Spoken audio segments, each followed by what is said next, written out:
3기 3강입니다. 임의경매, 강제경매는 실질적 경매다. 오늘은 보니까 아마도 이제 경매 종류가요. 경매를 공부해 보신 분들은 뭐 다들 잘 아실 겁니다. 그래서 이번 3기부터는 현재 진행 중인 경매 물건을 또 말씀드린다고 그랬잖아요. 이번 3강에서는 말이죠. 실질적 경매하니까 실질적 경매 종류가 뭐가 있느냐. 그러니까 건저당권자가 경매 신청하는 경우, 이게 이제 또 임의경매입니다. 또 이제 두 번째가 보니까 가등기 담보 등에 관한 법률 규정에 의해서 담보 가등기권자가 임의경매 신청하는 경우, 또 세 번째가 뭐냐 그러니까 전세권자가 임의경매 신청하는 경우, 전세권을 설정했다 해가지고요 전부 다 임의경매 신청을 할 수 있는 건 아닙니다. 일정한 요건을 갖춘 상태에서만이 임의경매 신청할 수 있다는 것이지요. 그런데 전세권자가 임의경매 신청을 할 수 있음에도 불구하고 본안소송에 의한 판결문으로 강제경매 신청한 그런 케이스도 있습니다. 그래서 이게 이제 정리되신 분들은 간단해요. 아주 간단합니다. 그런데 세상에서 다 그런 거 아닙니까? 이게 정리가 안 되면요 헷갈리는 거예요. 봐가지고. 또 두 번째 보니까 강제경매 하면은 판결문 등 집행권원에 의한 강제경매, 그죠?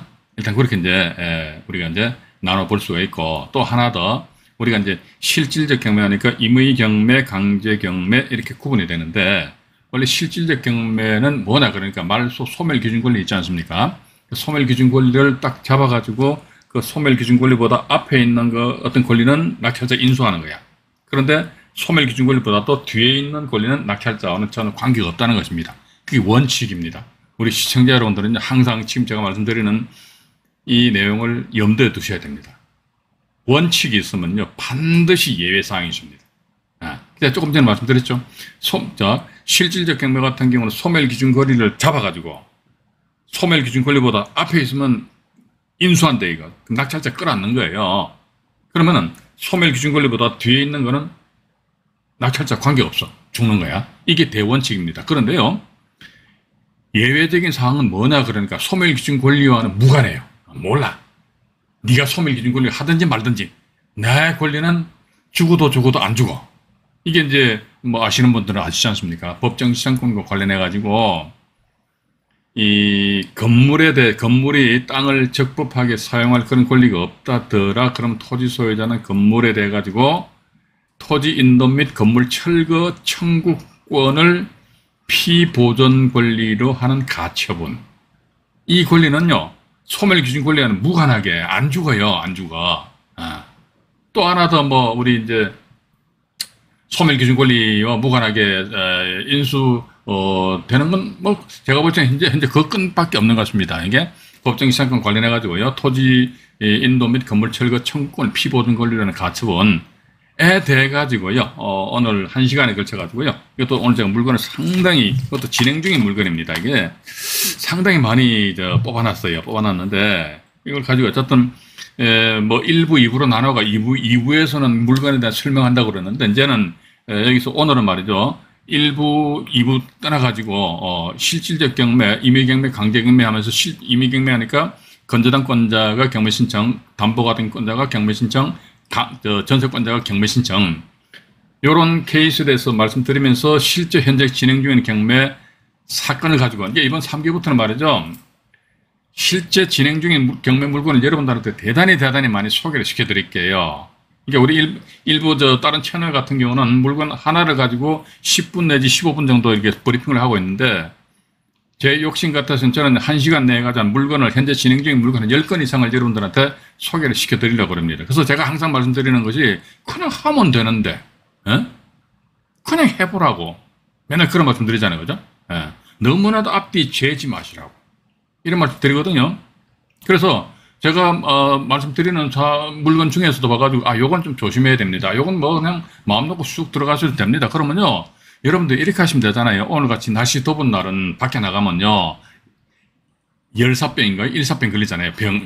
비가 날씨 더우니까. 그러니까 날씨 안 더운 날 현장 가셔가지고 나름대로 임장을 통하셔가지고 감정평가서상의 평가 금액은 만약에 예를 들어 1억으로 평가되어 있는데 내가 현장 나가서 조사를 해보니까 1억 아니야. 8천만 원이야. 9천만 원이야. 아니야. 1억이 1천만 원이야. 왜냐면요. 법원에서 평가한 감정 가격이 고가로 평가되었을 수도 있고 아니면 저가로 평가되었을 수도 있습니다. 그러니까 감정평가서상의 금액이 완전히 정확하다. 그건 절대로 그건 아니라는 것이죠. 그러니까 틀릴 수 있다는 것이죠. 왜냐면요. 가격 시점 대비 입찰 시점이니까 시점, 그죠? 가격 시점과 입찰 시점, 이 시차가 짧으면 6개월이고요. 또 좀 길면 7개월, 8개월 이렇게 됩니다. 그럼 우리가 지금 현재 2023년 7월 달이지 않습니까? 이 날짜 내가 입찰 들어간다 그러면요. 이 물건에 대가지고요. 감정인이 평가를 언제 했지? 그러니까 2023년 7월 기준해가지고요. 6개월 이전하니까 올 초 2023년 1월 달이나 아니면 또는 2022년 작년 10월 달이나 11월 달쯤에 이 양반들이 현장 나가서 가격을 조사한 거란 말이죠. 그러면 따라서 이게 당연히 가격 차이가 날 수밖에 없겠죠. 그죠? 예. 그런 점을 감안하셔가지고 현장 나가셔가지고요. 가격만 똑소리 나게, 예. 똑소리 나게 여러분들이 가격 조사를 하시면요. 경매 돈 벌기 쉬워요. 진짜입니다. 안종현에는 우리 시청자 여러분들한테 구라 안 칩니다. 거짓말 안 합니다. 예. 그러니까 제가 뭐 지난 1강인가요? 어딥니까? 압구정동 현대아파트 말씀드렸잖아요. 그죠? 말씀드렸는데 예를 들어가지고 매매 그 1차 감정 가격이 45억인데 47억 써버렸다 이게 왜 그러냐니까 현장 나가서 조사를 해본 바에 의하면은 그 정도는 질러버려야겠다. 라는 그런 확신이 섰기 때문에 이렇게 질르는 거예요. 제가 볼 때는. 예. 근데 저는 또 그 사건을 보면서 이런 생각을 가졌습니다. 압구정동 현대아파트 같은 경우 보니까 이게 통상적으로 45억 정도에 거래가 된단 말이죠. 일반 매매 같은 경우는 45억 정도에 거래가 된다. 경매는 47억에 거래가 되네. 그럼 제가 만약에 압구정동 현대아파트 소유자라면요. 여러분들도 제 말씀 천천히 잘 들어봐 주십시오. 우리 이런 식으로 이제 때를 봐서 반대 해석하고 까꿀로 한번 이게 현상을 뒤집어가지고 파악할 필요는 있지 않느냐 하는 그런 생각 가지게 됩니다. 자, 똑같은 평행인데 일반 매매로 부동산 중개업소는 45억이 나와 있어요. 근데 이게 47억에 경매로 낮아빠져 버리네? 이게 왜 그럴까? 그럼 저 같으면요, 제가 이 부동산의 그 압구정동 현대아파트 소유자라면요, 저는 이거를 경매로 붙여버립니다. 아니, 어떻게 경매로 붙여봐가지고, 간단하죠, 봐가지고, 공정해가지고요, 믿을 만한 친구한테, 야, 친구야, 너 이거 좀 경매 붙여봐라. 왜냐면요, 압구정동 같은 경우는 토지거래 허가구역이잖아요. 그죠? 자, 그러면요, 토지거래 허가구역 내에서 일반 매매에 의해서 부동산을 취득하는 사람은요, 본인이 들어가서 반드시 살아야 됩니다. 거주를 해야 돼, 거주. 아니, 그런데 나는 투자 목적으로 해가지고, 내 집은 이미 다른 데 있다, 이거. 내가 여기서 잘 살고 있는데, 내가 이 집에, 매매를 살려고 그러면요, 내가 들어가 살아라고 그러니까, 그럼 기존에 살던 집도 이제 처분을 해야 되잖아요. 그죠? 이러다 보니까 상대적으로 수요 계층이 줄어들고, 그러다 보면은 금액 자체가, 매매 금액이 약간 소극적으로 나가지 않겠느냐. 자, 그런데 이걸 만약 경매로부터 붙여버린다 하더라 그러면요, 경매 같은 경우에 있어서는 토지거래 허가구역으로 지정되었다 손치더라도 압구정동이 강남구니까 강남구청 가가지고 토지거래 허가 받을 필요가 있다 없다 없어요. 또 두 번째, 토지거래 허가를 받을 필요가 없으니까 내가 들어가서 살 필요가 있다 없다 없어요. 그럼 세 번째, 내가 들어가서 살 필요가 없으니까 어떡한다, 이걸 누구한테 전세 놔버려. 그죠? 왜? 내 집은 여기 있어. 다른 동네에 있다, 이거. 내 여기 살면서 전세 놔버려. 그러면 상대적으로 어떻게 한다더라? 전세 자금을 나의 부동산 투자 자금으로 일정 부분을 융통을 할 수가 있잖아요. 그죠? 또 하나 더 뭐냐면은 일반 매매 같은 거 45억에 떨어지는데 나 47억 정도 해가지고 팔린다. 그러면 집주인 입장에서 봐가지고요, 매매보다는 경매로 날려버리면 47억이라는 현찰이 들어오잖아요. 그죠? 그럼 2억이라는 금액이 더 많이 나온 수입이 발생된다면은 그럼에도 불구하고 굳이 일반 매매를 통해 가지고 고집을 피울 것인가? 저는 그렇게 생각을 안 합니다. 저도 이제 그 사건을 보면서 얼핏 그런 생각이 들었다는 것입니다. 일단 그 정도 말씀드리고요. 오늘 제가 우리 공부할 내용에 대해서 자료를 펼쳐놓고 말씀을 드려보도록 하겠습니다. 화면 조정을 조금 하겠습니다. 잠깐만요. 전체적으로 다 이렇게 펼쳐놓고요. 그 다음에 조금만 기다려 보십시오. 네, 됐습니다. 오늘의 이제 3강이죠. 2023년 7월 달도 이제 거의 다 지나갔네요. 7월 21일이고 금요일이고요. 오늘 우리가 공부할 내용이 보니까 경매의 종류 이렇게 나와 있습니다. 경매의 종류 해가지고요. 아마도 이제 이 실질적 경매에 대해서 공부를 할 것 같아요. 그리고 이제 언제입니까? 7월 24일 날이죠.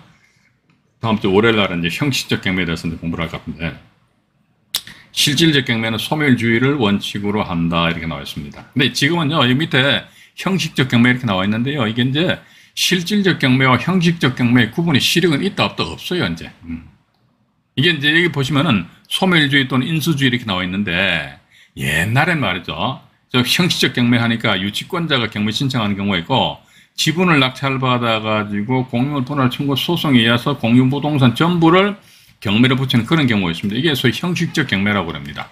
자, 그런데 이렇듯이 실질적 경매와 형식적 경매의 구분의 실익은 뭐가 있었느냐, 옛날입니다. 그러니까 이 형식적 경매와 관련된 대법원 판결과 대법원 결정이 나오기 전에는 형식적 경매로 경매 진행이 된단 말이죠. 예를 들어 유치권자가 유치물을 경매 신청합니다. 그러면요, 부동산 상의 권리하고 부동산 등기부상의 권리 있잖아요. 이거는요, 낙찰자가 100% 옛날에 지금은 아닙니다. 100% 인수래. 그러다 보니까 이때는 소멸주의가 어쩌고 인수주의가 어쩌고 의미가 없어요. 무조건 인수주의입니다. 무조건 인수주의. 예. 그런데 요 형식적 경매 관련해 유치권과 공유물 요 소송 관련해 가지고는요, 대법원 판결 또는 결정에 의하면요, 소멸주의를 원칙으로 해서 경매 사건을 진행한다. 다만 인수주의에서 본 사건을 경매를 진행시키기 위해서는 매각 조건을 변경을 해가지고 공고를 하여야 한다. 이런 식으로 해서 대법원에 앉아 계신 양반들이 교통정리를 해주셨거든요. 그러면 소멸주의에 의해서 진행한다더라. 그럼 봐봤더니 우리가 소멸주의다. 그때 뭡니까? 말소기준권을 해가지고 뭐 건전한 건, 가압류, 압류, 담보가 등기, 강제경매 기입 등기 이런 거 있잖아요, 그죠? 이런 말소기준권을 찾아가지고 그거보다 앞에 있으면 인수고 뒤에 있으면 소멸이다. 이게 대원칙인데, 그런데 문제는 뭐냐, 이게 소멸주의다. 이게 지금 현재 전부 다 소멸주의입니다. 소멸주의에서 경매가 진행되는데, 그런데 봐가지고 뭡니까, 이 법정 시장권 관련해서 토지 인도 및 건물 철거 청구권을 피보존 권리라는 가처분 딱 들어야 되거든요. 이놈은요, 소멸 기준 권리와 전혀 관계없어요. 무조건 조건이 없어요. 무조건 인수한다는 거. 일단 그렇게 좀 이해를 하시면서요. 오늘은 아마 이제 실질적 경매에 대해서 현재 진행 중인 경매 사건을 가미해가지고 조곤조곤 말씀을 드려보도록 하겠습니다. 다음 페이지로 넘어갑니다. 넘어가고요. 실질적 경매, 소멸주의 이렇게 나와 있네요. 그래서 임의 경매 나와 있고요. 우리가 통상적으로 보면 뭐 경매 정보지를 보시면요, 임의 경매, 뭐 강제 경매 이렇게 표시되어 있잖아요, 그죠? 그런데 종류가 이렇게 세 가지로 나눠진다는 것입니다. 종류가 세 가지 해가지고요. 잠깐만요. 여기서 죄송합니다. 여기서 이제 은행에서 돈 빌리면서 저당권 설정하고, 우리는 또 은행에서 돈 빌리면서 저당권 설정할 수도 있습니다만, 은행에서 돈 빌리면서 어떻게 담보가등기를 설정할 수도 있다는 거, 그죠? 또는 봐가지고 내가 남의 집에 전세 들어가면서요, 임대차 계약 체결하면서 확정일자 받을 수도 있지만은 전세권 설정 계약을 할 수도 있습니다. 이렇듯이 전세권 설정하는 데 보니까 임의경매 또는 강제경매 이렇게 나와 있잖아요, 그죠? 예. 근데 이 임의경매는 뭐냐? 전세권, 예를 들자면 전세권인데요, 전세권자가 임의경매 신청을 한다. 이런 어떤 경우나, 그러니까 이런 경우는요, 아파트 등 공동주택입니다. 공동주택. 아파트 등 공동주택이니까 등에는 뭐가 들어갑니까? 다세대 빌라, 또 오피스텔 이런 게 있잖아요, 그죠? 이런데 공동주택에 설정된 전세권입니다. 예. 이런 식으로 이게 반드시 옵션입니다. 공동주택에 설정된 전세권 같은 경우는요, 전세권자는 다이렉트로 임의경매 신청, 전세권에 의한 임의경매 신청할 수 있다는 것이죠. 근데 예를 들자면요, 공동주택이 아니고 단독주택에 전세권을 설정하였다 이렇게 나오거든요. 야, 그럼 이 전세권이나 이 전세권 같잖아. 전세권은 같지요. 전세권 효력은 같아요. 그런데 실질적으로 요 공동 아파트에 설정된 전세권하고 단독주택에 설정된 전세권은 행동 범위, 바운더리가 틀려. 바운더리가. 이게 단독주택에 전세권 설정했다면요, 이렇게 보시면 될 거 아닙니까? 단독주택 같은 경우는 땅 따로 건물 따로 이렇게 나오죠, 그죠? 이때 뭐다 토지 등기부등본 따로 있고 건물 등기부등본 따로 있잖아요. 자, 그런데 보니까 건물에 대해서, 그것도 1층에 대해서만 전세권을 설정하였다더라 그러면요, 이 사람은요, 토지에는 전세권 설정 안 돼 있죠, 그죠? 설정 안 돼 있어. 그러니까 이 사람은 전세권 효력은 토지에 안 미쳐요.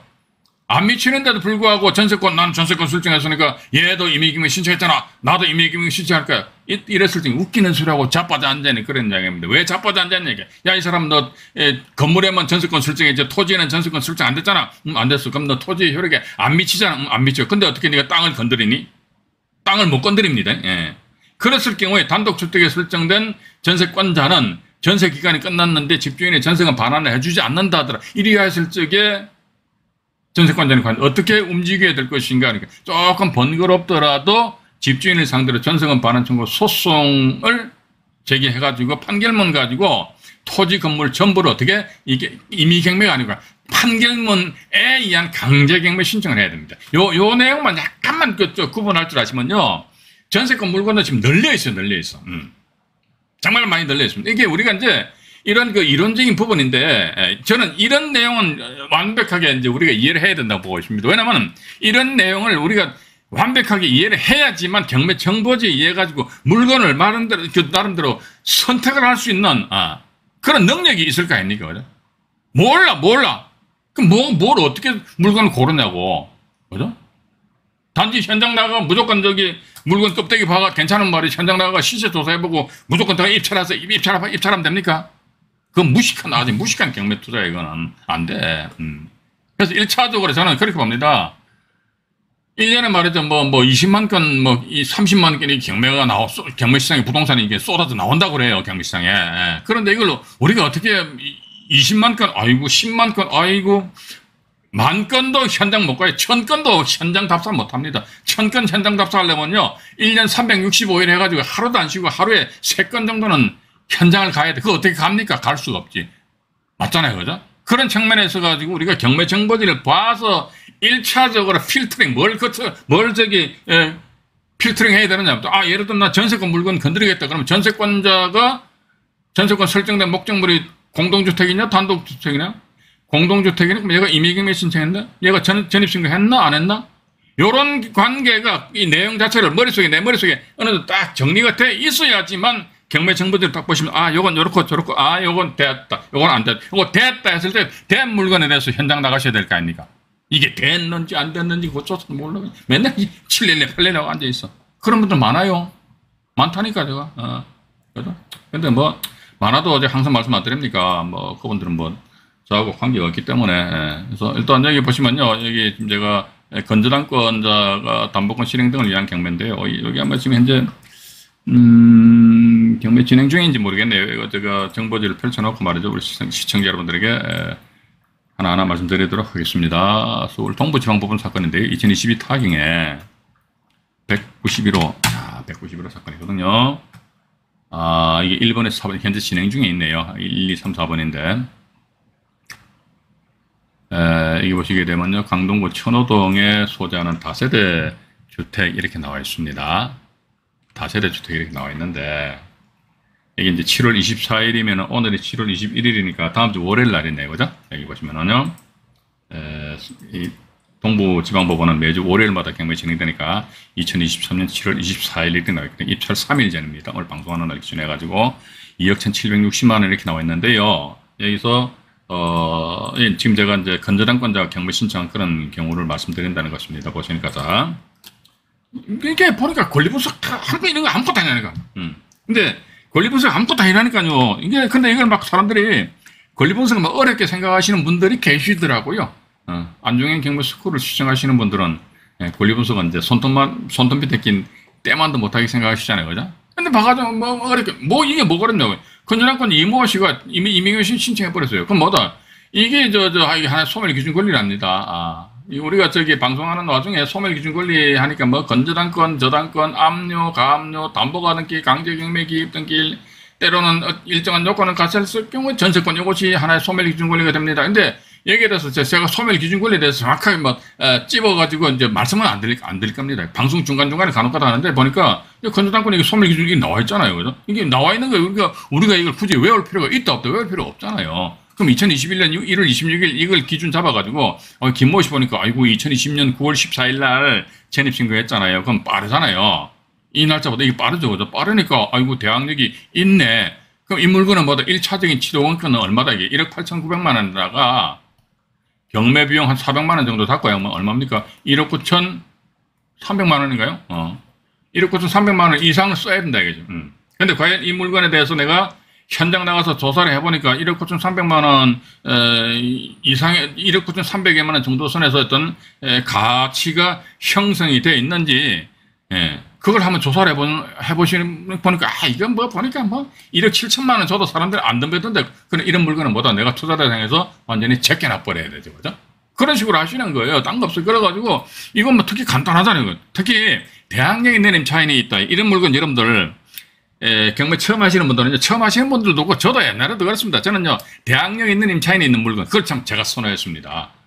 왜냐면 이분 같은 경우도 본인이 지금 대항력이 있단 말이죠. 대항력이. 왜냐면 전입 날짜가 저당권보다 빠르니까 대항력이 있어요. 그러면 1억 8,900만 원이잖아요. 그죠? 그러면 저도 싸움하는 거 별로 안 좋아해요. 그러다 보니까 집 전세금 어쨌든 이래나 저래나 자기 전세금 다 받아가잖아요. 그죠? 받아가기 때문에 우리 시청자 여러분들도요. 가능하면 대항력 있는 임차인 있는 그런 물건을 이제 선택을 하시는 것이 어떻게 했는가 하는 제 개인적인 생각을 가진다는 거예요. 1억 8,900만 원 되어 있습니다. 1억 8,900만 원인데 근본에 보니까 2억 1,760만 원이잖아요. 그죠? 2억 1,760만 원인데 이것도 이제 빌라 같은 경우 다세대 주택 사실 그렇습니다. 이게 감정가 2억 7,200만 원 되어 있는데 이게 우리가 과연 이게 신뢰를 할 수 있느냐?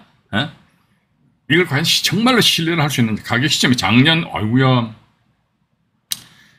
2022년 2월 달이네, 그죠? 그래서, 이거 2023년 7월 달 경매 진행되는데, 그럼 이게 내가 이 날짜 낙찰을 받는다 그러면요, 이 2억 7,200만 원은 1년하고도 한 5개월 전에 가격이잖아요. 이때 감정사가, 한 감정인가요? 이 양반들이 이때 현장 나가가지고 가격 조사해 보니까 2억 7,200만 원이더라. 이런 식으로 이제 평가를 해서 법원에다가 이제 평가서를 제출하는 거예요. 그래서 과연 이제 이런 경우 역시 마찬가지 안 그렇습니다. 과연 이게 매매 금액으로서 타당한지, 또는 이 건 같은 경우 보니까 아까 전세 금액이 1억 9,600만 원인가요? 밑에 내려가 볼게요. 1억 8,900만 원이에요. 죄송합니다.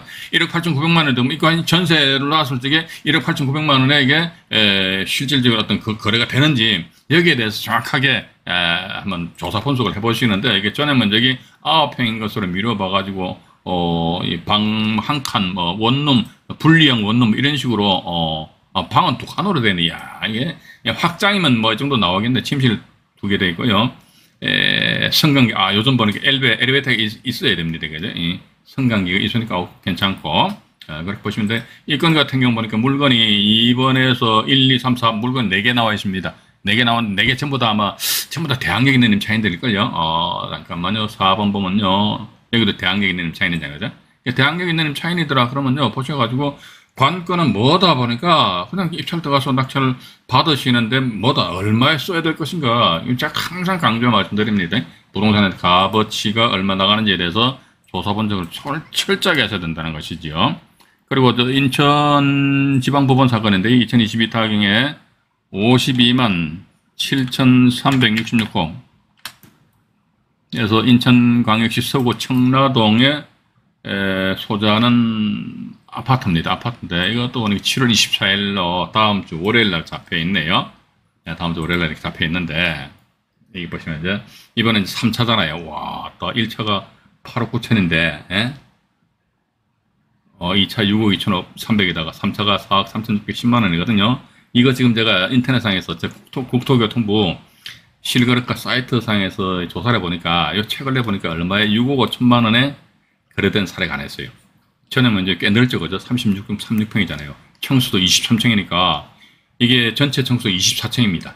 24층 중에서 23층이니까, 괜찮겠죠, 그죠? 근데 6억 5천만 원에 실제 거래가 된다? 근데 근본에 최저 가격이 4억 3,610만 원이다? 그럼 이 날짜 입찰 들어갈까 말까? 그건 본인들 알아서 하세요. 제가 볼 때는 이 날짜에 낙찰이 되지 않겠느냐 하는 그런 생각 가지면서 밑으로 잠깐 내려가 볼게요. 내려가 보니까 여기에는 대항력 있는 임차인이 없어요. 이렇게 보니까 매각 물건 명세상에 조사된 임차 내역이 없습니다. 그럼에도 불구하고 우리는요, 세대 열람 확인서, 또 이제 세대 열람 내역이 세대 열람 확인서를 해가지고요, 2023년 1월 달부로 해가지고 1월 며칠인지 날짜는 정확하게 기억이 안 나네요. 주민등록부 시행규칙이 개정이 됐습니다. 그래서 세대 열람 확인서를 주거용 부동산에 입자 참여하신다 했을 때는요, 세대 열람 확인서를 반드시 확인해 보셔야 됩니다. 예? 확인하셔가지고 나름대로 그 땅의 그 호수면 호수에 누가 주민등록이 흔적이 남아 있는지, 왜냐면 임차인이 그만큼 그 이게 주민등록에는 이거 하나 가지고 낙찰자를 지위 흔들어 버릴 수 있기 때문에 하시면서 건조당권자에서 M 땡땡땡인데 이 사람들이 아마 임의경매 신청을 한 것 같습니다. 뭐 하든지 말든지 7억 9,300인데 6억 2,800만 받으려고 경매 신청한 거 같네요. 그다음에 보시면 이 권리관 간단하잖아요.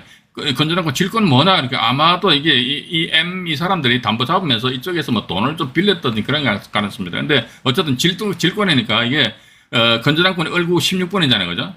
질권에 보니까 얼구 16- 이게 16-16의 부기등기입니다. 부기등기의 운명은 주등기와 이게 16 여기 주등기입니다. 주등기인데 부기등기의 운명은요 주등기와 같이 해버려.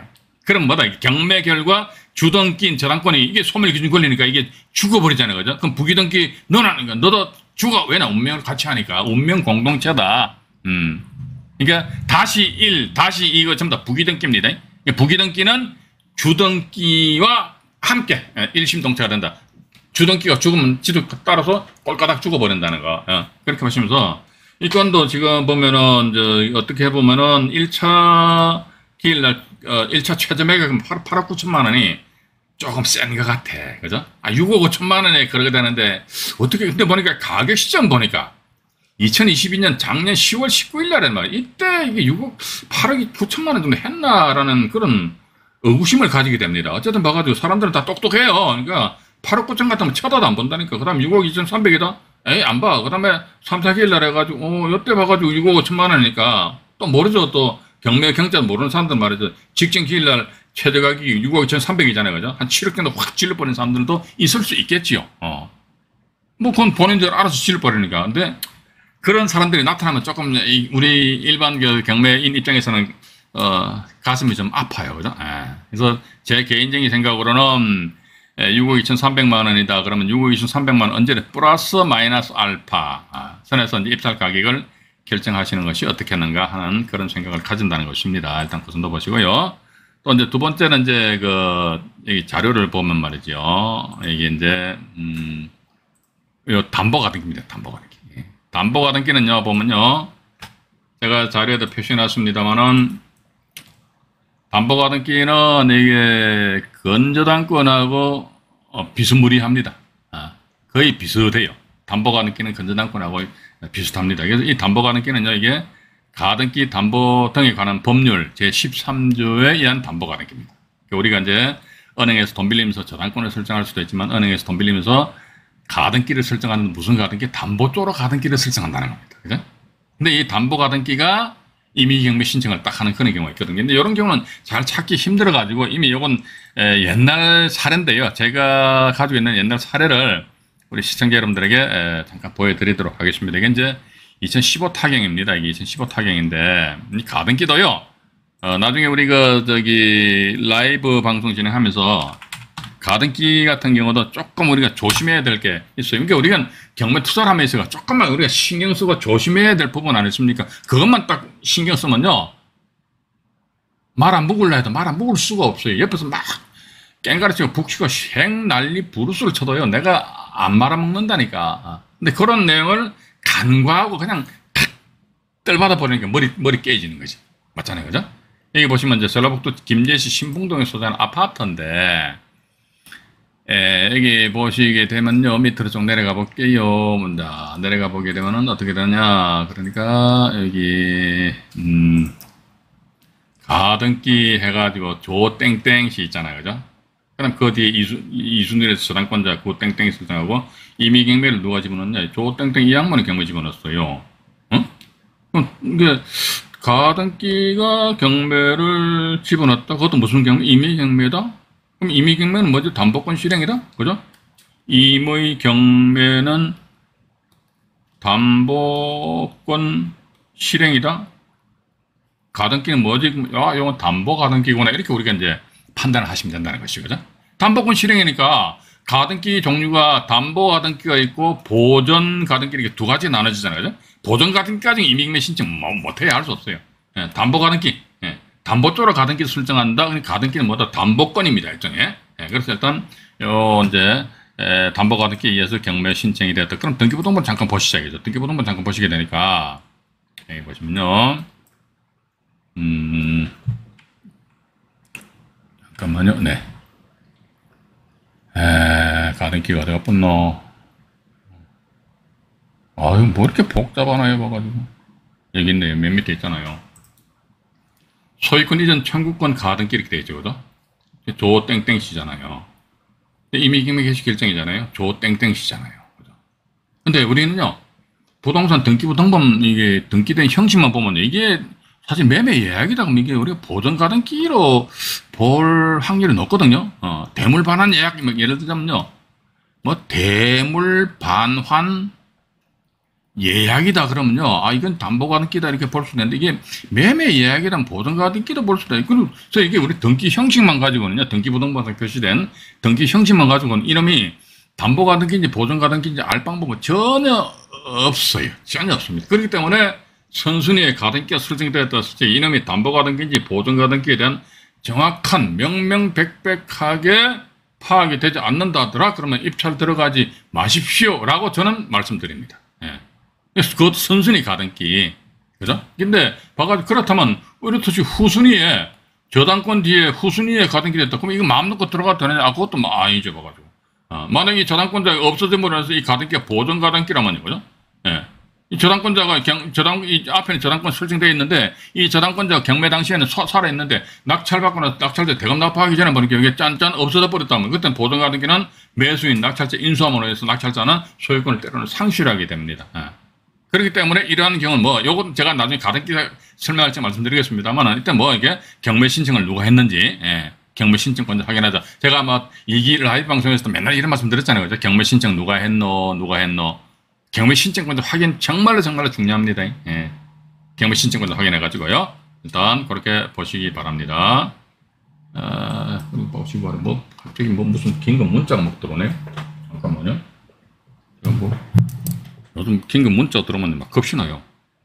이게 요즘 오늘 보니까 정체불명의 국제 우편물이 신고돼. 이거 아마 저기 대만에서 막 이렇게 우편물이 날라오는 모양이더라고요. 노란 봉투인데. 우리 시청자 여러분들도 이런 우편물, 국제 우편물 보시면요. 개봉하지 마시고 112나 119 얼른 신고하시기 바랍니다. 네. 자, 일단 요건 같은 경우 보니까 가등권자가 임의경매 신청한 것을 미뤄봐가지고 100% 담보 가등기다. 그죠? 담보 가등기다. 하여튼 그렇게 보시면서요. 이건 같은 경우도 뭐 권리분석을 뭐 따로 할 필요는 없지 않느냐. 왜냐면 채무자가 직접적으로 점유하고 있기 때문에 그래서 큰 문제는 없지 않느냐 하는 그런 생각을 가진다는 것입니다.